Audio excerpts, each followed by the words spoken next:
this video, I'll cover how you can use the arena in Ratchet & Clank Rift Apart to maximize your bolt earnings over the long run. This will allow you to acquire weapons faster on your playthroughs. I'll also discuss some tips to help you get through some of the most challenging arena missions. Let's get right into it.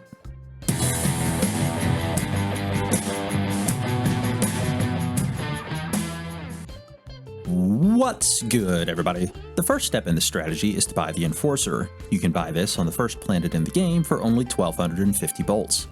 After you buy it, level it up as much as possible on the first 3 planets you play on. Try to improve the weapon both by using it in combat and by spending your Raritanium on upgrades. The reason you're doing this is so you can have an easier time completing the Battle Arena challenge titled Ka-Boomstick Blast. This challenge requires you to defeat 25 Goons for Less enemies using only the Enforcer. I thought this was the most difficult challenge in the Bronze Cup, thus the recommendation to make the Enforcer as strong as possible prior to attempting it. Another thing you can pick up before attempting the challenge is the Q-Force helmet.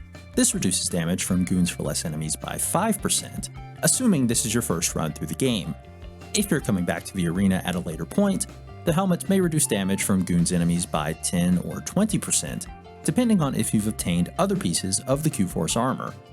Whatever your situation, navigate through this pocket dimension to the right of the landing area in the Scars to Debris field to secure the helmet. Once you're in the challenge, the best advice I can give is to keep moving. The Enforcer, being a short-range weapon, works against you in this one. Do side flips and use the Phantom Dash ability to dodge enemy fire. Once you see an opening, use the wall run sections or a rift to advance to the platform where the enemies are located.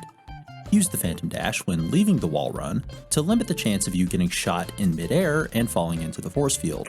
Try to position yourself where you can hit as many enemies as possible when you land, then open fire. Try to knock enemies off the platform, as that's a good way to take them out faster.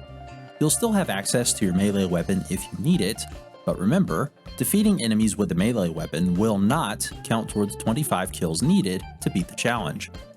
Look for health and ammo crates on the corner platforms when you need them. If you get surrounded by flying enemies, do your best to escape and line up your attack run once you've got some space.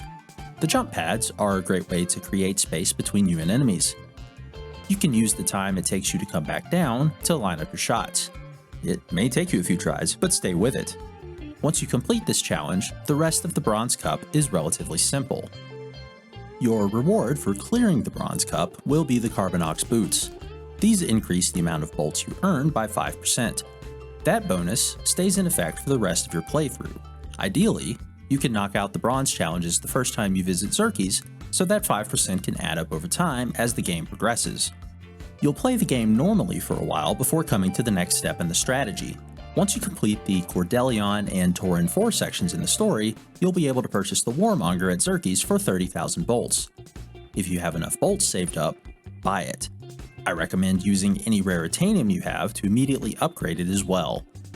Use it in the upcoming fight against Nefarious in the hopes of leveling it up, or at least getting it close to leveling up. Once you beat Nefarious, you gain access to the Silver Cup in the Battle Arena. Like the Bronze Cup, the Silver Cup's most difficult challenge is weapon locked. The challenge titled Ka-Boomstick Blast is locked to, you guessed it, the Warmonger. This challenge gave me the most trouble in the Silver Cup. Ka-Boomstick Blast will have you attempting to defeat 4 waves of enemies using only the Warmonger. It's important to stay mobile once again, using a combination of jumps, phantom dashes, and your hover boots to move around the arena while dodging fire. Wave 1 will spawn a few close-range enemies out of the first portal, followed by a few long-range enemies out of a separate portal. Don't get distracted by the first enemies that spawn in. Wait for the long-range enemies with the laser attack to spawn in, and focus your fire on them. If the pilot comes loose and you have one of these small enemies flying around, you can take them out with Rivet's hammer to save ammo. Unlike in the challenge that was locked to the Enforcer, using melee does not hurt your progress in this one. Consider saving one of the short-range enemies for the end of the round so you can go around picking up health and ammo. Once you're stocked up, defeat the final enemy to begin round 2. Phase 2 is going to spawn the spaceship enemies with the bomb attacks and flying enemies with rapid-fire attacks. I recommend focusing on the rapid-fire enemies first, as they seem to do the most damage. With all waves in this challenge, it's helpful to focus on taking one enemy out completely before moving on to the next target. So pick a target, and don't change focus until you take it out. If you aren't able to save an enemy at the end of any of the rounds, use the hover boots to quickly pick up health and ammo before the next wave begins. Wave 3 is similar to Wave 1 in that enemies with close range attacks spawn in first. Again, don't get distracted by them. Wait for the enemies with the long range attacks to spawn in and focus on taking them out. Otherwise, you risk the long range enemies hitting you a few times while you focus on the close range enemies that spawned in first. The final wave spawns in a mini-boss you've seen a few times in the game thus far. He has the same laser attack you will have seen a number of times, as well as this bombing attack. He'll be the only enemy with you in the arena until you get him down to 50% health, at which point more of those flying machine gun type enemies will spawn in. Focus your fire on the new enemies that just appeared, and don't worry about the boss until they've been defeated. If you don't do this, you're only making things more difficult for yourself in the long run, as there's going to be way too much going on for you to dodge. If you notice you're running low on ammo right as the boss is about to reach 50%, you may want to run around and stock up on ammo from the lower platforms. That way, you'll have something to shoot at the new enemies as they spawn in. Once the new enemies are gone, you can focus on the boss again. The fight is almost over, so stay focused and secure the victory. One tip regarding nanotech in this fight is to look for it on the raised platforms. It's a good idea to break open the nanotech crates when it's calm, even if you don't need it, either by using the hammer or by using the hover boots to charge through them. That way, you'll pick up the nanotech automatically if you get near it without having to break the crate open in the middle of combat. If you're still having trouble beating this challenge on the first run through the game, you can always come back after leveling up the Warmonger some more. Another thing that helps with this challenge is to pick up the robot disguise armor that reduces damage from nefarious enemies by 5, 10, or 20%, depending on how many pieces you have. The armor pieces are found in this portal in Nefarious City, as well as these two portals on Sargasso. Your reward for beating the Silver Cup is the Carbonox chest plate, which brings your total bonus bolts earned up to 10%. Again, the idea with this strategy is to beat the Silver Cup as soon as possible once it becomes available, so that the 10% bonus bolts are in effect for the rest of your playthrough. From there, continue playing the game normally until you clear the mission on planet Visceron. At that time, the Gold Cup challenge will unlock. Surprisingly, none of the Gold Cup challenges gave me much trouble. There's one where your weapons are randomized. That one can be tricky for sure, it depends on how well-rounded your weapons are.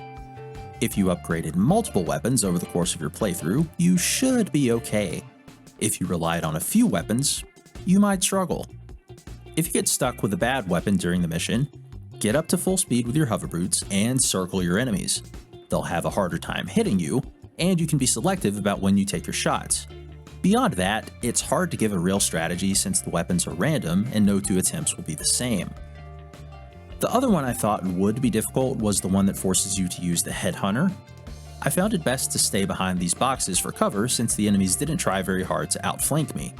Be patient, and take your shots when they're available.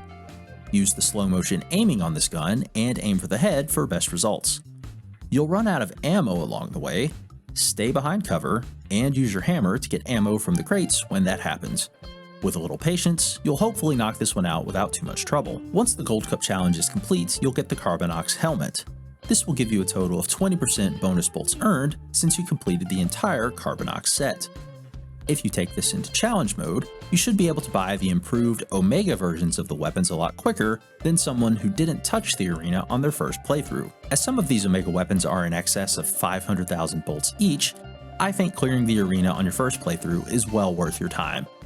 Unless you're very good at not taking damage, it can take a while to accumulate that many bolts in challenge mode, even with the bolt multiplier system active. And there you have it.